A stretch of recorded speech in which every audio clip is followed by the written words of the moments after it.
सबसे पहला नियम है कि आप जिस दिन व्रत करो उसके एक दिन पहले भक्ति का संचार इस हृदय में करो। भक्ति का संचार इस हृदय में कर लीजिए। जिस दिन आप व्रत करो, जैसे एकादशी का व्रत कर रहे हो तो दशमी के दिन शाम का समय जब आवे, रात्रि जब होने लगे, शाम का समय आवे और रात्रि का आप जब भोजन ग्रहण करो तो उस भोजन में कोई ऐसा पदार्थ ग्रहण मत करिए जिस पदार्थ के कारण आपकी एकादशी बिगड़ जाए। एकादशी का दूसरा नियम बहुत ध्यान से सुनिएगा। जिस दिन आपकी एकादशी का व्रत हो उस दिन प्रयास करिएगा कि अपने हाथ से किसी भी वृक्ष की कोई पत्ती टूटे ना। अपने हाथ से किसी भी वृक्ष की, पौधे की, किसी भी वृक्ष की पत्ती अपने हाथ से ना टूटे। बहुत ध्यान दीजिएगा महाराज। एकादशी का ये दूसरा नियम है कि अपने हाथ से किसी पौधे की, किसी वृक्ष की, किसी डाली की कोई पत्ती ना टूटे, इसका प्रयास करिए। यहाँ पर तीसरे नंबर का जो, चौथे नंबर का जो उपाय बताया है, उपवास करने का जो नियम बताया, उसमें वर्णन किया। एकादशी के दिन अगर आपका व्रत है तो आप भूलवश भी डब्बे में रखी हुई रोटी गाय को ना देते हुए कुछ थोड़ा सा फलहार, कोई केला, कोई सेब, जो आप खाते हो, अंगूर, पपीता, जो आप ग्रहण कर रहे हो, उसका थोड़ा सा भाग आप गाय को प्रदान करो। आप गाय को दीजिए, रोटी ही दिए। डब्बे में से निकाल के ले गई, गाय आई है, रोटी देना, देव मना नहीं। बाकी के दिन आप आपके बेटे से कह दो रोटी दिया बेटा जा, और आप अपने हाथों से, आपका व्रत है तो आप फलहार आप कर रहे हो तो फलहार का ही दान गौ माता को दीजिए। पांचवा वर्णन किया चतुर्थ भाव में, बन सके जितना एकादशी के दिन भगवान का ओम नमो भगवते वासुदेवाय का जाप करे या अपने गुरु मंत्र का स्मरण करे, या जो मंत्र आपके हृदय में समाहित हो, श्री शिवाय नमस्तुभ्यम, ओम नमः शिवाय, राम कृष्ण शिव, जो मन पड़े उसका भजन करे, पर दिल से कर। जितनी देर करते बने उतना देर कर। माला पकड़ने की भी जरूरत नहीं कि माला पकड़ के बैठो, तो घटकी जिब्या से जप लो नहीं जी वही उतना में पूरा हो जाए, वही बहुत। पांचवा नियम कहा, जिस दिन आपका व्रत रहे किसी निंदक से बात ना करें। निंदक जानते हो, भाई दूज के दिन, दिवाली की जो भाई दूज होती है ना, होली दिवाली की जो दूज होती है, उन्हें ऐसा गोबर का भाई दूज बनाते हैं और पास में चुगल खोर भी बना है और चुगल खोर के ऊपर सब भाटा धर दे, एक पत्थर।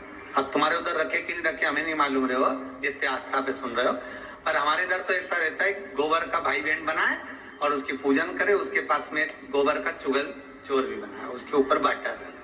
कथा वर्णन कर रही है, निंदक से बात ना करें। मान लो किसी ने आकर आपको निंदा कर भी दी तो तुरंत सूर्य नारायण भगवान का दर्शन करें, और 3 बार को निंदा कर भी दी तो तुरंत सूर्य नारायण भगवान का दर्शन करें और 3 बार उनका दर्शन कर कर नेत्र बंद करें, तब जाकर वो निंदा जो अंदर गई है, अंदर पवित्रता प्रदान करेगी, तब जाकर एकादशी का व्रत लगेगा। पहले तो प्रयास करो, अगर जो निंदा करने आता है ना तो उसको उस दिन एकादशी वाले दिन दरवाजे पे लिख दो, जीव की हत्या ना करे। अगला नियम है, अपने द्वारा जीव की हत्या ना हो, प्रयास करना, किसी को कष्ट ना हो। 18 नियम में से एक नियम और, प्रयास करिएगा एकादशी जब भी करें तो द्वादशी से जुड़ी हुई करें, दशमी से जुड़ी हुई एकादशी कम करें। जो वैष्णवों की एकादशी कौन सी होती है? जो एकादशी द्वादशी से जुड़ी हो, दशमी से नहीं।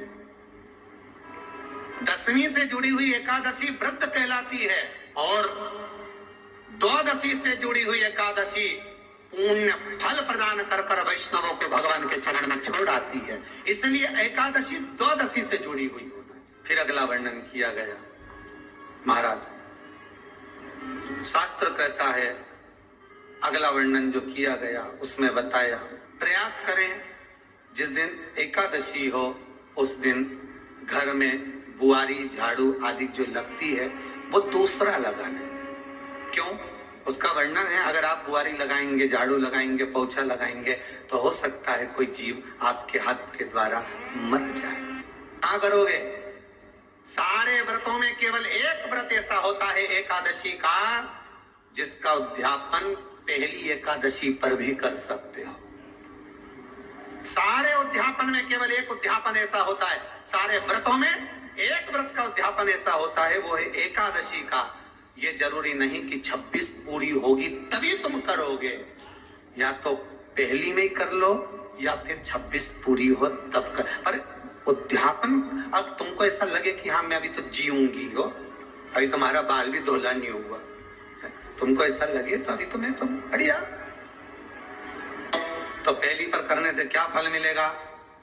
तो एकादशी की नियमावली कहती है, अगर मान लो आपने पहली एकादशी पर भी उद्यापन कर लिया, इसके बाद में जितनी एकादशी करोगे वो सारी तुम्हारे खाते में जुड़ती जाएगी। मतलब बैंक में खाता खोल लो, ठीक है? खाता खोल लिया, अब जितना कमाता जाओगे उसमें डालते जाओ, जितनी कमाई करके लाओगे उसमें जमा करते जाओ। एकादशी एक बार उद्यापन पहले में भी हो गया तो बाकी का पुण्य तुम्हारे खाते में आ जाए। एकादशी का उद्यापन बड़े महीने में माघ शुक्ल एकादशी के दिन, माघ का महीना हो, शुक्ल पक्ष की जम के बोलिए एकादशी हो, प्रयास करना कि आप उद्यापन करें, भले 5, 10, 11, 12 जितनी एकादशी हो जाए, 26 हो जाए तो ज्यादा अच्छी है, नहीं तो आप करें तो माघ महीने की शुक्ल पक्ष की एकादशी के दिन आप उद्यापन करें। प्रयास रखें। बड़े महीने के अंतर्गत जो उद्यापन, हाँ चतुर्मास के अंतर्गत उद्यापन नहीं होता एकादशी का, बहुत ध्यान दीजिएगा। ये जो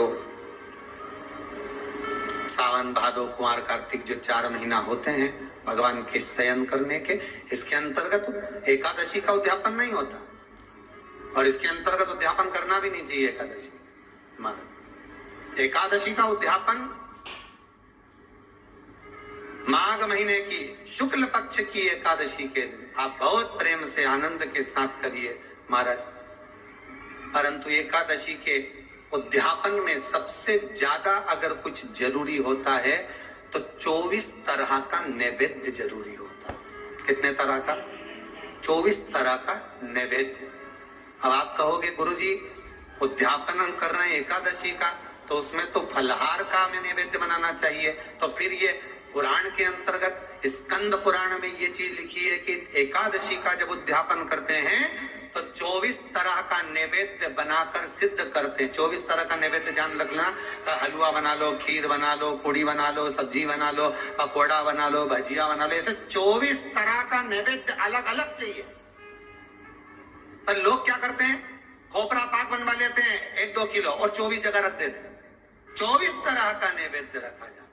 एकादशी के दिन भगवान का पूजन का पूरी तैयारी कर मंडल आदि बनवाकर, विद्वान ब्राह्मण को बुलाकर, कर्मकांडी ब्राह्मण को बुलाकर जो भगवत सेवा में एकादशी का उद्यापन कराए, उन ब्राह्मण के चरणों को नमन कर प्रणाम कर एकादशी का पूजन करवाइए, और उस मंडल की पूजन कराकर हवन द्वादशी को कराइए।